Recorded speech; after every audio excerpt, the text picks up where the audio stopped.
In a group of 12 international students, I took part in Galilee International Institute summer program, Political Science and Middle Eastern Studies, in July 2013.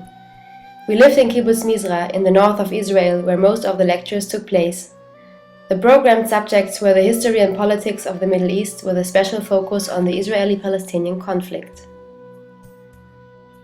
Our studies were deepened by excursions and study trips throughout the region. In Kibbutz Lochamei HaGetaot, we visited the Ghetto Fighters Holocaust Museum that was built up by Jews who escaped from the Nazis. In the Associated Center for Humanistic Education, we discussed how the history of Jews and Arabs can be connected to dialogue.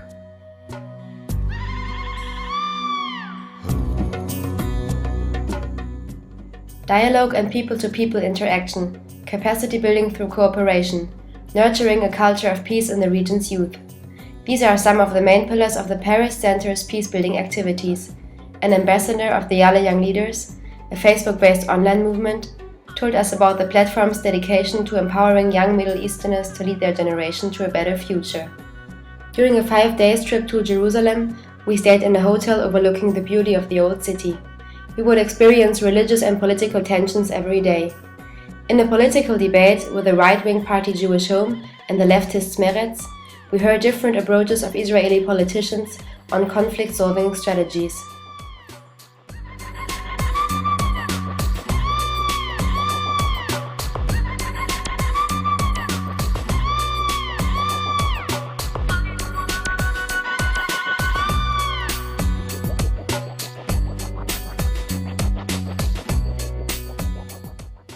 We went in the West Bank to talk to Palestinian students at Al-Quds University.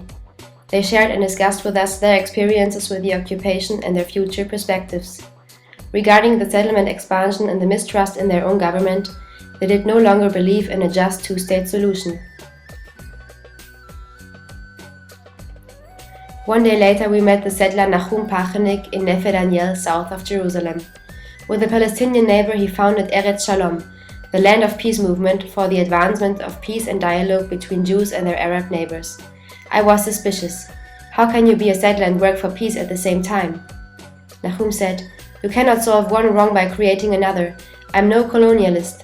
But when it comes to a two-state solution, the settlers have to make a decision. I want to pay my taxes to a Palestinian state." And he continued, "The settlers will be the fingers of Israel's outstretched hand for peace."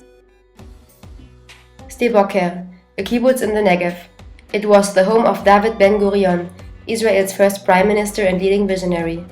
Ben-Gurion advocated the creation of a research center that would bring scientists and educators to work in the Negev. As more than 50% of Israel is in the desert, he believed that the settlement in Israel's empty half was necessary to absorb Israel's expanding population. Situated in the Negev too, Lakia is one of the Bedouin villages that is recognized by the State of Israel. Bedouin women jointly founded Sidri, a non-profit organization to empower, represent and improve the socio-economic condition of Bedouin women living in the Negev. A Bedouin woman told us about the development of the Lakia Negev Weaving Project, in which women use their traditional weaving skills for personal and economic empowerment.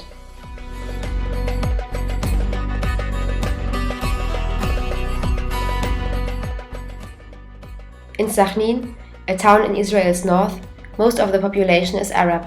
We met Dr. Ghazal Abu Raya, director of Givat Haviva, the Jewish Arab Center for Peace. Raya's family fled to the mountains during the catastrophe of 1948, but returned.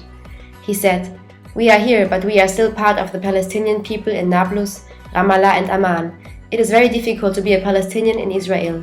The state I live in is in a constant war with my people." On a trip to minorities in the Galilee, we came to Salami, another Bedouin village, where we got hosted in a Bedouin tent. We learned about the traditional life of the Bedouin and experienced their warm hospitality. The ritual of making coffee is used to invite the guests to the tent. The food is like a poem.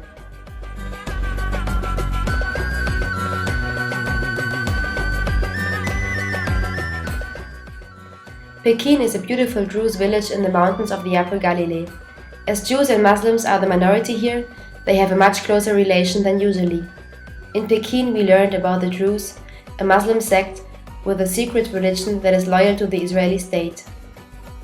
On a trip to the Golan Heights, we got an insight in the geographical situation of Israel. Here borders have changed during the Six-Day War in 1967. From a watch point we could overlook the entire Sea of Galilee, as the Syrian soldiers could until Israel conquered the area in 67. The border to Syria was surprisingly silent. We looked down in the valley that was part of the ceasefire line and controlled by UN soldiers. Everything was so close from here. We drove a little further and reached the Lebanese border, which is much more protected today. Through the binoculars we could see the flag of Hezbollah.